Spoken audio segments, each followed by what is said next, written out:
A reporter goes on a ride along with firefighters. Soon, what starts off as a routine call turns into much more. And that's the story of Wreck and Quarantine. This week's discussion, I'm John Chang with Dan Edmonds. Hello. And we've kind of talked the past couple of weeks about some of the things going on in the world. I feel like this series is basically another example of, what we can kind of term the quarantine kind of contamination, I guess, series and stuff. It's a case of life imitating art, perhaps. Yeah. And current situation. I think one of the questions that I thought of was like kind of how sometimes, people might look at films like this and go, oh, why do you watch stuff like that? Kind of, there's already a lot of it, day to day now that we're seeing and stuff like that. In fact, I'll tell you, some recent footage of, the streets of London really reminds you of something out of like, the original 28 Days Later and stuff. And so I think that's an interesting question though. Like, why, watch different films like this? Does it inform us, or is it kind of, like just gratuitous, like sadomasochism and stuff?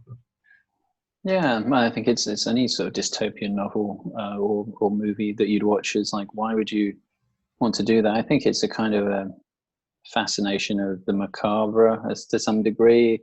We kind of want to, I think we've talked about this before, and I think it was, I can't remember her name unfortunately, but that article where she said that, basically most sci-fi is about watching the world burn. Yeah. And even if it's a utopia, eventually something goes wrong. And there's this kind of, it's kind of like almost like mind experiment. You want to kind of say, okay, in this scenario, how would everything blow up or something like this? It's this kind of fun kind of play sandbox kind of ideas, really. I think that's what's nice about these things. And putting it in a future context just makes you, think about the impact that it might potentially have on you. It connects you more directly to the story than say something about the past, which couldn't possibly affect you, or if it does, you'd have to do it in quite a clever way in the story.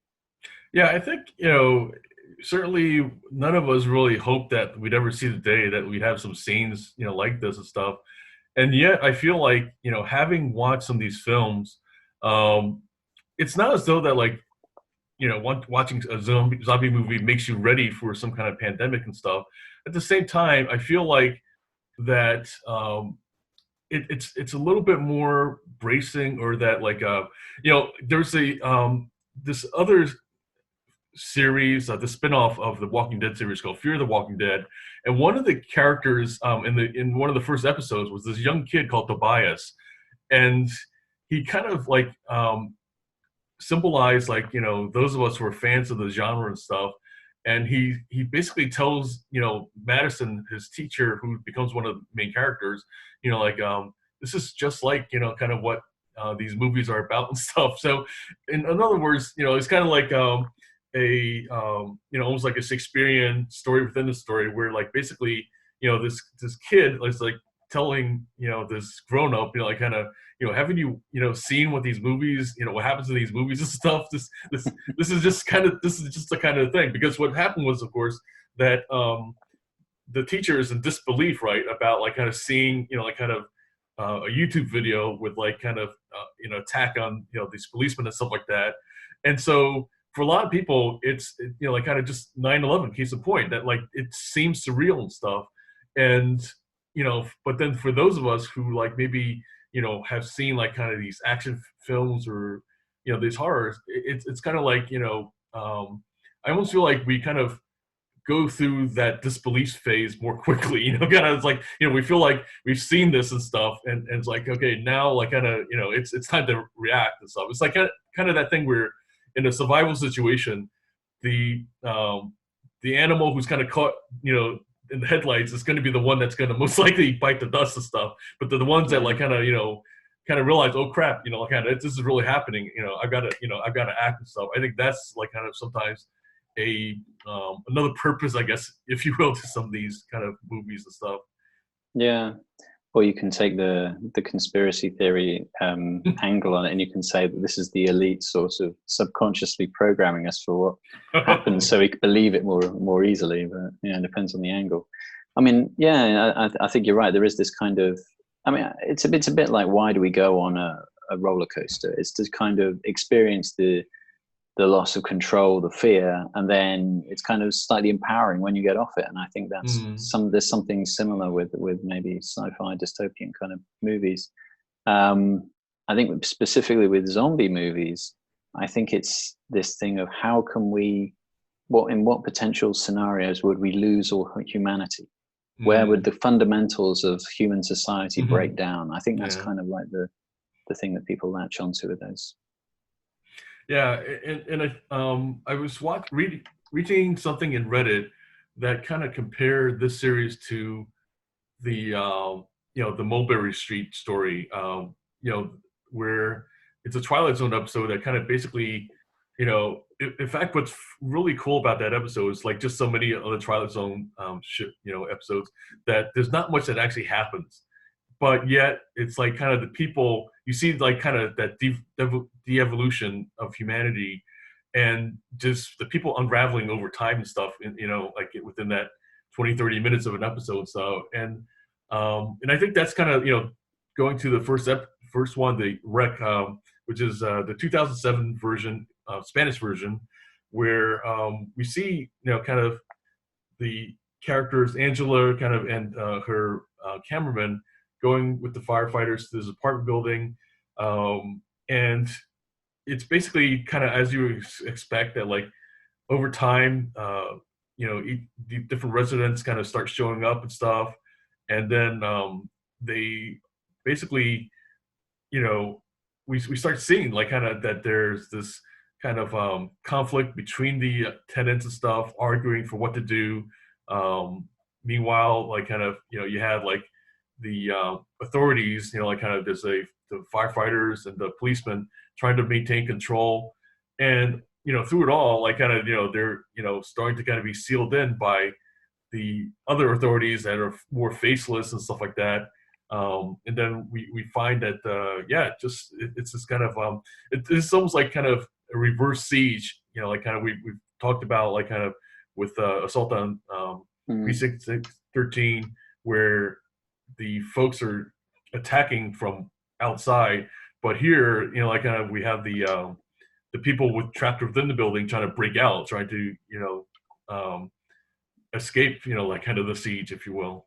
Yeah, you're right. It's in a complete sort of reverse scenario to a lot of the ones we've watched recently. I mean, for me, the thing with this is that it starts off, I mean, I guess we can delve into the found footage genre in general later, but this starts off as a very sort of amateur TV production, and they very believably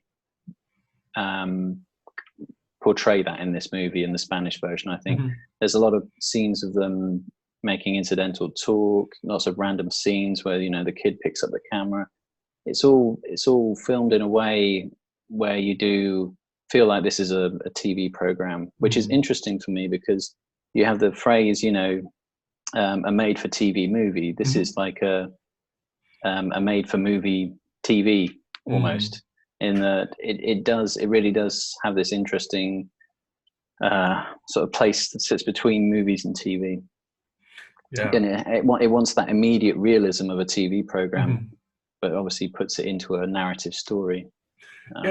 It's interesting how it's contained within the 90 minutes or so, and in reality, like kind of the events of the night could pretty much happen like in multiple hours and stuff like that, but yet like you don't feel like things drag out. So I thought that was interesting how because it's found footage and everything, that you're pretty much, anytime the camera's rolling and stuff, you're kind of along for the action and everything, and then the cuts are supposed to be seem like they're unintentional and stuff like that, but yeah, I think that's kind of one of the interesting things about having this effect of what would it be like to be found footage, and yet, like, as a movie, as a container for the story, to still like keep our interest and keep things going and stuff like that. Because I think you and I talked about it offline that like it moves pretty, it's pretty fast paced. You don't feel like things really drag out. And I think that's like kind of an interesting kind of thing of like, on the one hand, you don't want to make it seem like, it's a edited film and stuff, but the other, you don't want, like 6 or 8 hours or to have it feel like 6 or 8 hours and stuff. Yeah, I mean, I think what's good about it is when you get to the apartment block, pretty much everything feels like it's being filmed in real time, which really connects you to the action. And the difference, I think, between this one and other found footage ones is that because it's an actual TV crew shooting it, that gives the justification of why the camera's always on. Because that's kind of one of the criticisms of other found footage ones. It's like, wouldn't you just be running in the opposite direction and not filming it at this point in time? Right. So that's very that was a very clever sort of twist on it, I think. Yeah, and I liked as well the fact that there was, as I say, the bits that weren't people relating the story or the action, or the bits that were kind of wrong in terms of the dialogue or accidental, felt very, very real and very, very authentic, which I really liked. And it had a sort of fragmentary sort of nature to it, which meant that you felt like you were part of the filming crew of the TV show, thinking, oh, what can we put in here? What can we take out there? And all that kind of thing. So, and I think what one difference between this and the remake though is the lighting. Like it's very dimly lit, so it felt a lot more real. And I think like kind of the remake, maybe because it had a little too much Hollywood and stuff, they really kind of went for things to be more lit and you could kind of see things. Yeah, granted, I can understand arguing for seeing things better, but I felt like, what kind of kept us within the authenticity of found footage was, like kind of when they're walking through the hallway and you're like kind of, here and there, like, trying to see what's going on and stuff like that. It definitely made it, a lot creepier, and then it definitely had more of a shock factor when the scares come at you and stuff like that. Yeah, less, as we've sort of talked about before, it's the less obviously you reveal things, the more effective it is. Now, I could be wrong, but I think I read something where one of the guys who created it said they actually downres'd the video to make it look more kind of like found footage style. Yeah. No, I mean, I think it's that, and I mean, it constantly sort of moves as well, the story. It doesn't really stay in one particular place too long, which was quite interesting. And I thought the whole twist at the end was, I mean, is it even a twist really? It's kind of just a very unexpected turn the whole movie takes right towards the end. Because you really just feel like you're in the whole story is, and again, spoiler alert, you really just feel like it's a biohazard containment thing. And then it takes on this entirely new kind of dimension of spirituality right towards the end. Yeah. Which I guess I said, well, it's a Spanish movie, it's Catholic, maybe that's some connection there. But it's a very sort of intriguing twist on the end there.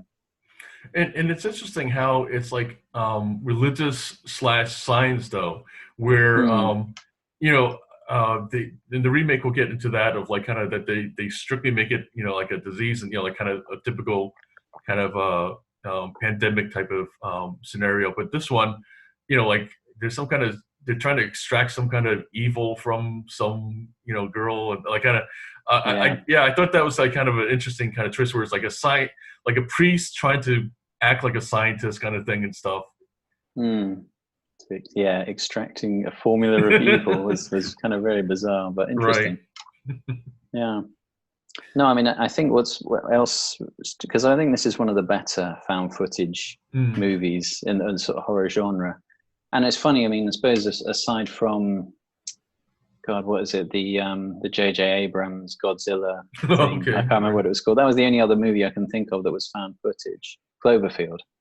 And I didn't really feel that. I didn't feel it worked that well, to be honest with you, that movie. But I mean, this one is it feels very contemporary because one, you're in the first person, which you know, as we hark back to John Carpenter originally in Halloween, or even Black Christmas, to, you know, give props to the Canadian horror movie.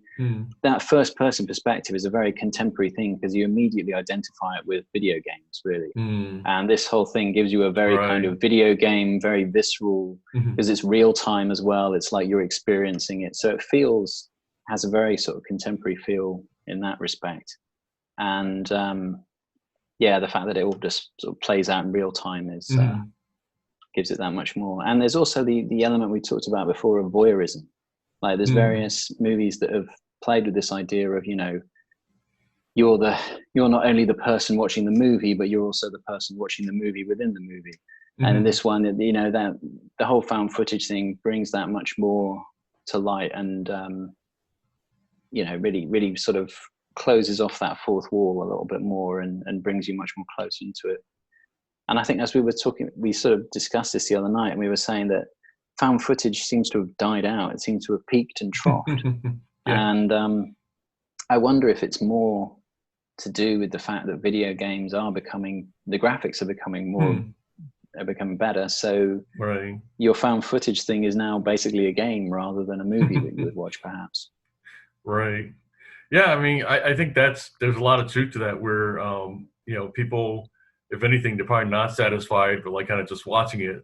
They want to actually live it and stuff, and that's something you can do in a game. It's I think I might have mentioned before in another conversation we had that you know, years ago it wasn't Silent Hill, I don't think, or it might have been, where what I thought was interesting was that my brother and I were the ones playing the game. You know, we were basically taking turns and stuff. And then his wife, his mother-in-law, and, you know, like kind of were like sitting there watching it, like they were watching, you know, a movie and stuff.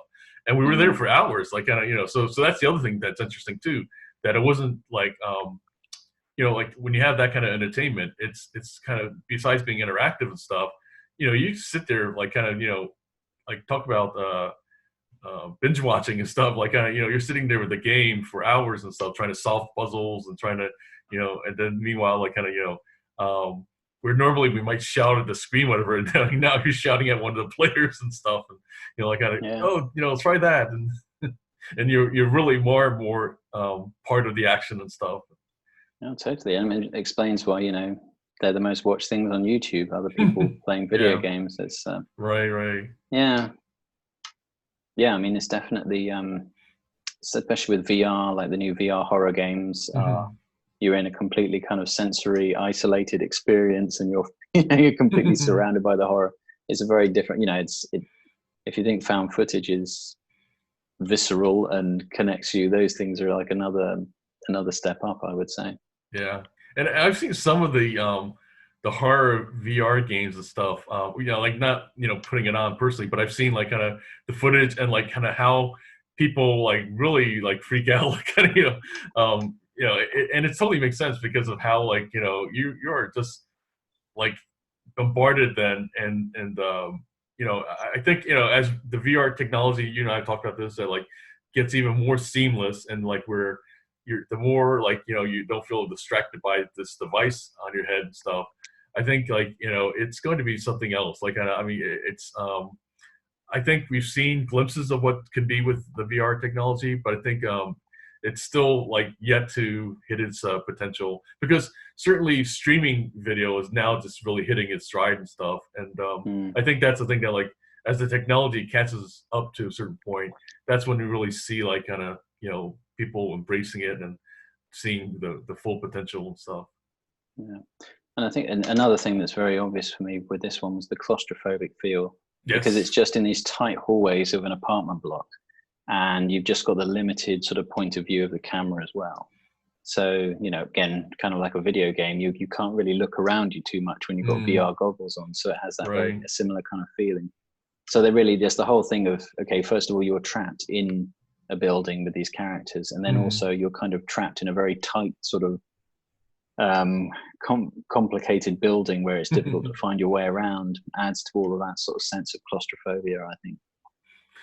And we also, you know, this is something we've kind of talked about in like kind of The Thing and some other episodes of where, you know, this is us versus them, where the anonymous, authorities outside are the them and Yeah. stuff like that. And then, eventually at one point, one of them kind of enters the building, and before he knows it, he's now one of us because he's trapped in the building as well and stuff.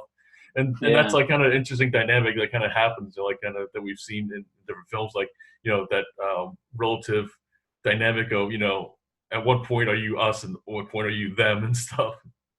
Yeah, totally. I mean, I think it's of course, in all the other siege movies, it's like something that's gone wrong with society Mm, attacking the people who are normal on the inside, and mhm, this is the people who are normal on the inside mm, slowly becoming, the problem over right. time. But, yeah. I think as well, the other thing that I noticed well, especially a difference between the original and the remake was more of I felt there was a sort of a undercurrent of social commentary in it, Mhm, because you've got, first of all, and this is probably actually dating back to things like Ring, which I guess would be sort of like the precursor of found footage stuff, in that mm, you're kind of watching a screen with the characters. So it's similar, but not quite the same, and that you haven't got that same viewpoint, but it plays with this idea of people watching things and you're watching them. But, they've got a little girl, an old lady, as the main, almost like the main threats mm, of the movie. So it's almost like the most vulnerable, or the most, perhaps even, to some degree, marginalized people, or mm, are actually like the people you need to be scared of. So it sort of subverts your expectations of right. who you should be afraid of. I Mhm, think as well, the stuff on you know they in relation to what's going on now, they all sort of point to the Chinese couple and say, oh, it's the oh Chinese no, virus that's coming off, and they're right. the people who are, they're the ones we need to watch out for. So obviously he's trying to sort of make a little bit of comment on, I guess, fear of immigrants in Spain. I didn't really see that in the remake, but Mm. yeah. And as a historical footnote, it's interesting how that was something that like really was a fear, I think, that deepened because of the Black Plague. Because of one of the things that kind of happened, apparently, this chain of events was that you had like a certain point in the Middle Ages that like trade was starting to open up. Like for a long time after the fall of the Roman Empire, people became kind of more kind of confined to their towns and hamlets and stuff, and they would trade, like kind of with maybe with the village over the hills, and that would be it. But then, with the kind of the Crusades and the Renaissance and stuff like that, was this kind of interest in kind of seeking trade, like way well beyond your borders and everything. Well, the Mm, downside of that was that what happened to Black Plague was that like that what they didn't know was causing it was that like having this trade, and then like kind of the contaminated grain with the droppings, right, of these rats and stuff, was coming from these other towns, from these other villages and everything. And so it became inherent, or associated, that like foreigners, like they just kind of made that connection that like, oh, we didn't have this problem until the foreigners came into our village and stuff, and now everyone's getting sick. So being as it was still a superstitious time, despite the fact that like we started having more enlightenment, they started associating any foreigners as being a cause of like kind of death and mm, disease and stuff. And it was just something that was kind of really ingrained. And the fact, like they say that like even with the Germanic people, then that's partially why like kind of this hate and this ingrained fear of the Jewish people was because some of the the merchants that were coming from these other places were kind of from the different Middle Eastern tribes, and especially the Jewish people and stuff like that. So it just kind of became really ingrained, like this idea of like kind of certain races, and then especially just anybody foreign was what brought death and disease to your village and stuff. Let's all go to the lobby. Let's all go to the lobby. Let's all go to the lobby to get ourselves a treat. It just kind of became really ingrained, like this idea of like kind of certain races, and then especially just anybody foreign was what brought death and disease to your village and stuff. and if Brexit is anything to go by, Oh things haven't really no! changed too much. And Yeah. I mean, I really think there's an interesting sort of trend, you know, with all this kind of social isolation with the coronavirus, with Brexit.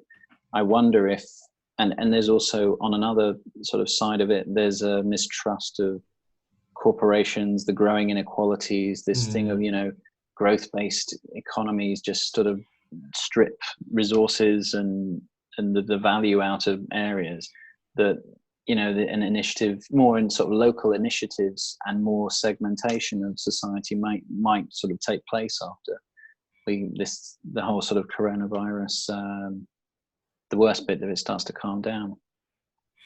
I mean, you know, maybe this is the catalyst that makes sort of something like the EU breakup, not necessarily England's departure, but maybe, you know, people want to have more control over their borders and things like this for a number of reasons. So yeah, I think right now it could definitely go both ways. Where you know, one answer is, like you said, isolation and, you know, basically putting up the walls and stuff like that, and I think, you know, like kind of that was what some of the, you know, towns and villages solution was in the Middle Ages.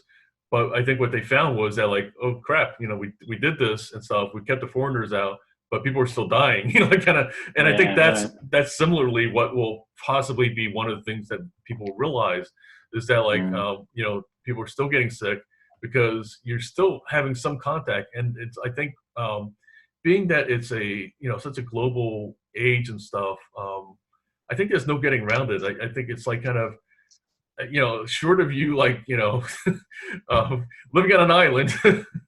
Yes, which I do. So, I mean, living on an island and being like, it's been at least 2 weeks and we have had no incoming flights at all. And people are still getting sick and the numbers are still going up. So that's my point. I think it's like, you know, I think what people are going to realize at some point as well is that, like, oh crap, you know, we did all these precautions, but, you know, it's not changing anything. And then I think then at that point becomes the what will become the next answer then is, well, we've got to basically work, you know, closer together. We need to kind of share resources, information, especially and stuff like that. No, like, kind of, you know, covering up. I mean, you know, absolutely, that's like kind of, you know, I think hopefully, you know, knock on wood, that, like, that's one of the number one lessons that, you know, China learned, and then, you know, the US hopefully will kind of get it at that point, because, you know, certainly I feel like that's why we're going to be seeing as worse of a thing here in the States than, you know, it could have been a lot better, in other words, because the South Korea had the same first day of, you know, of when a case showed up and stuff like that, but they manage things a lot better. I mean, because of the fact, like, besides testing and stuff, they're like, you know, they're from what I understand it anyway, they're well beyond the point of managing the crisis there. And meanwhile, we're still not sure where the end is. You know, like, kind of, I mean, we're hoping at this point that, like, it's another, you know, a month or so and stuff, but we have no idea whether that will be the case. Yeah. Speaking of, I guess, unknown things of when things will end, we better get back to our video and talk about. I guess that's a good. Maybe we should segue into quarantine now. Yeah, and, which is on the one hand, it is kind of appropriately named, and you know, because quarantine, of course, the word is like the idea of a lockdown and stuff, and so the remake, for the most part, is, you know, one thing you've talked about of, like, it's a shot by shot, you know, kind of remake and stuff. It's capably done.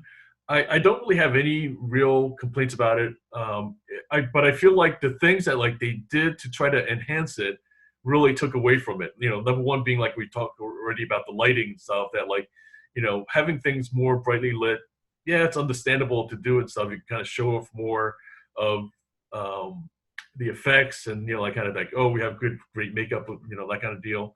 But really, that's the thing. It's like, it's you showing things off versus having more authenticity, more realism. Yeah. You know? Yeah. Yeah, it looked way too professional. The camera didn't shake as much. It all looked like way too high def.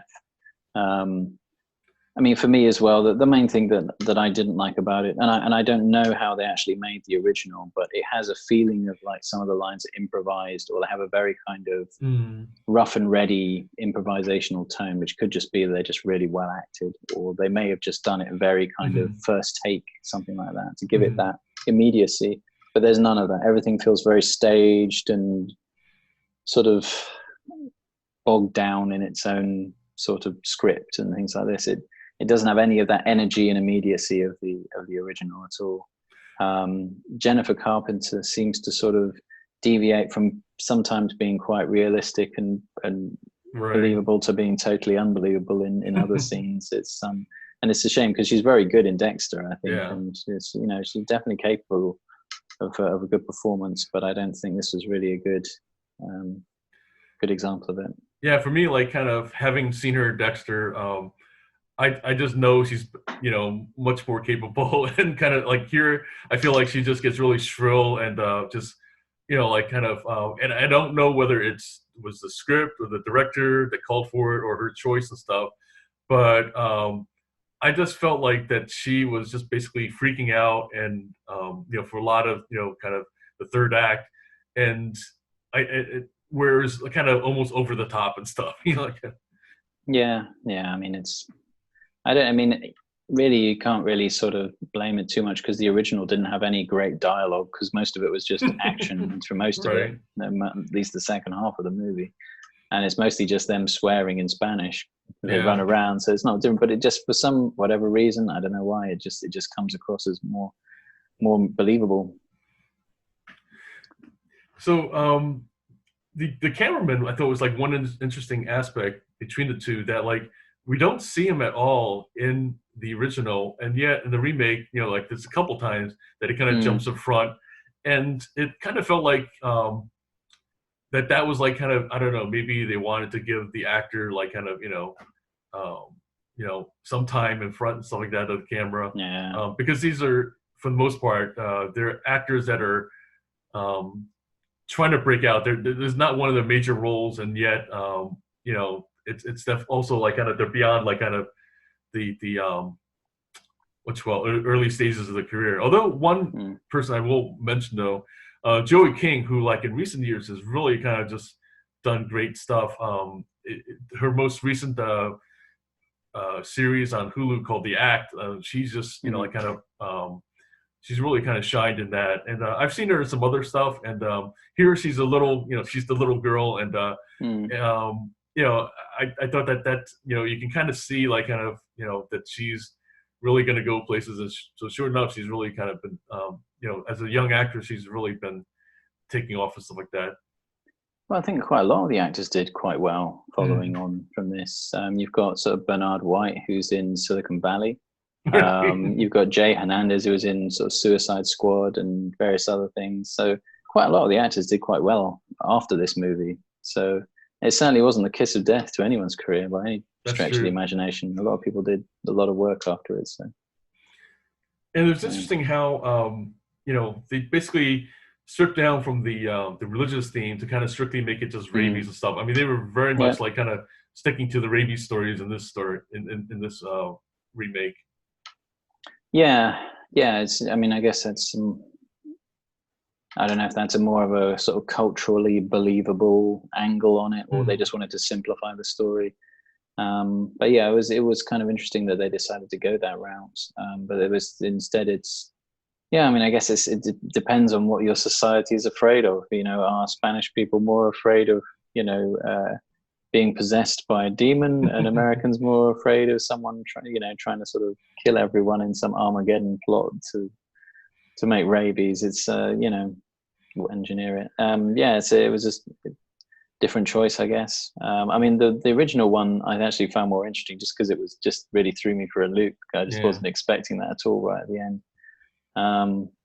The other thing that was kind of that occurred to me, it's just a little thing really, but the woman, the old woman at the beginning, in the Spanish one, they don't even try to make the assumption that she's still even self-aware at all. She just flat out attacks them. Whereas in the US one, for a little time, she's self-aware, and then she becomes, rabid. Mm. And I think there's a few other characters that kind of, they try and show that transition a little bit more. Mm-hmm. But in the Spanish one, it's like you're infected. You're basically an animal from the get-go, unless you're the little girl, because they needed it to be scary in that particular moment. But that's that was just a difference that I could see. And also, I think the way they dealt with the little girl wasn't quite as interesting in the American version. How so? Like, well, they didn't. I like the kind of the random scene where she's playing with the camera. It sort of gives her a little bit more sort of believability as a child that's still sort of inquisitive, even though they've on their way to being infected. Right. Yeah, I don't know which little girl is more frightening, but yeah. Yeah, I think that's the thing. Like, we haven't seen too much. Like usually, like you said, like kind of kids are seen as like kind of they're definitely not something to be afraid of, and also like kind of in some ways like vulnerable and stuff, like the elderly and everything.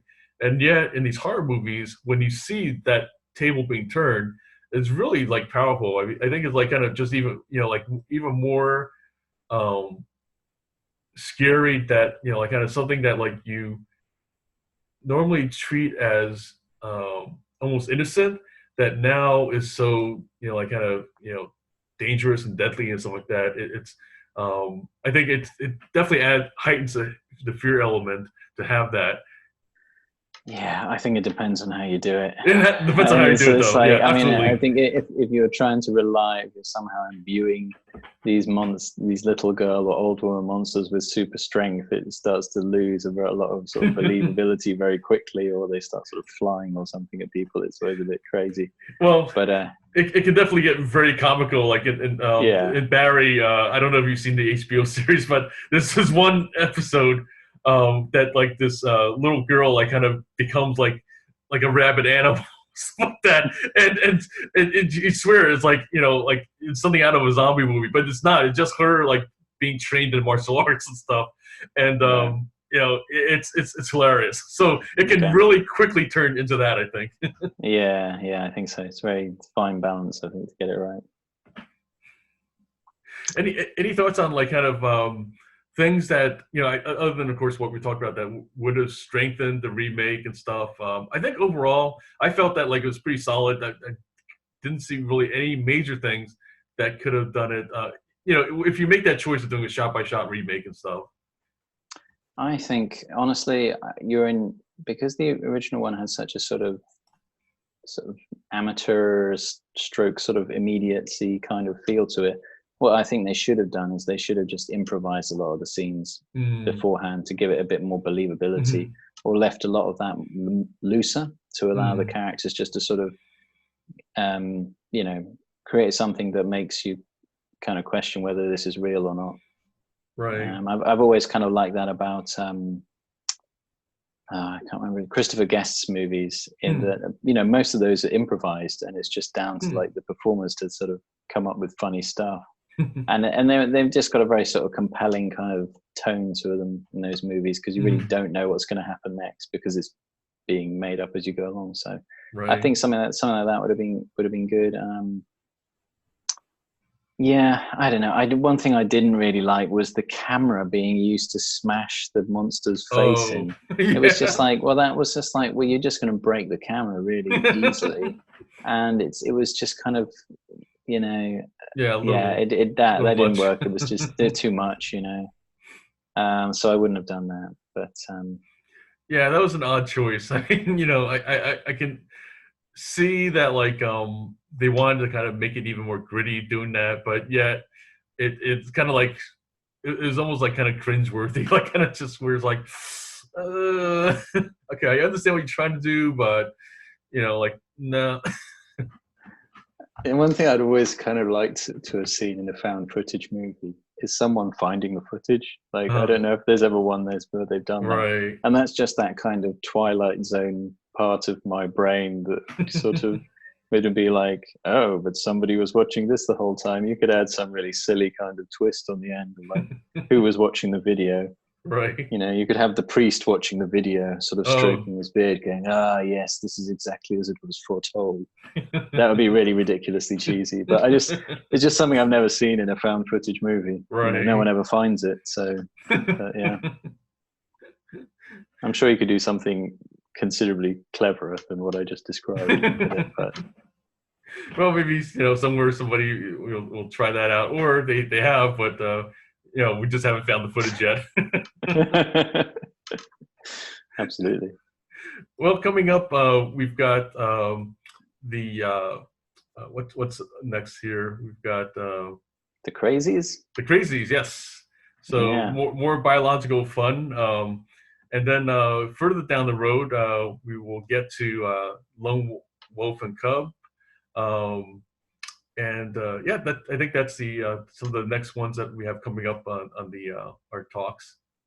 I think this follows the coronavirus, you see. So first of all, we're all being quarantined. Then we're all going to go nuts, and then we're going to have to kind of like escape with at least one of our children to some safer sort of place. I think that's if whole society breaks down. But yeah. Alrighty. So as always, thanks for watching, and be sure to like and subscribe. I'm John Chang with Dan Edmonds, and we will catch you next time.